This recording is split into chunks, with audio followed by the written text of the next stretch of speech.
as you know very well, the Commission is still engaging intensively with member states on the preparation of the recovery and resilience plans, and that of course includes Hungary as well. You will understand, of course, that we are not yet at the stage of undertaking a formal assessment of the plans, and thus we will not be able to engage in a commentary on any elements, actually, which may or may not figure in the draft plans which are discussed with the Commission. But I'm happy to recall again the general requirements of the Recovery and Resilience Regulation.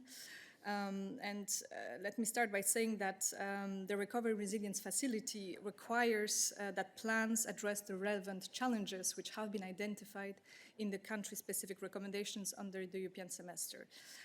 Indeed, as you mentioned, there are some targets which are also specified in the regulation. So the national recovery and resilience plans should devote at least 37% of expenditure on investment and reforms dedicated to climate objectives. Similarly, also 20% of expenditure should support digital transition. So this is the overall framework. Importantly, the regulation specifies also that member states need to put in place control frameworks that are tailored and proportionate to the unique nature of this instrument.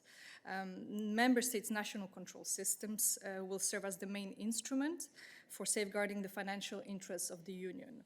And member states will have to ensure compliance with Union and national laws, including on the effective prevention, detection, and correction of conflict of interest, corruption, and fraud. Now, when we look at the issue of education and measures related to this policy field, as part of the Recovery and Resilience plans, member states are encouraged to set out policies for the next generation. This is actually one of the six pillars which is included in the regulation. That, of course, includes education as well. So member states are indeed expected to describe the main challenges they face in this field and also define how they plan to address it through reforms and investments.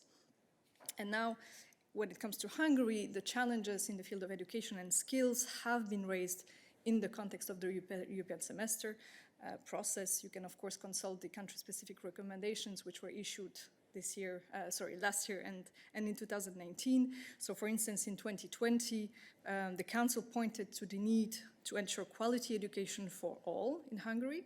And also in 2019, the country-specific recommendations pointed to specific challenges in higher education, including their low financial autonomy, the regulatory uncertainty they face, as well as concerns over academic freedom. Thank you. Thank you, Marta.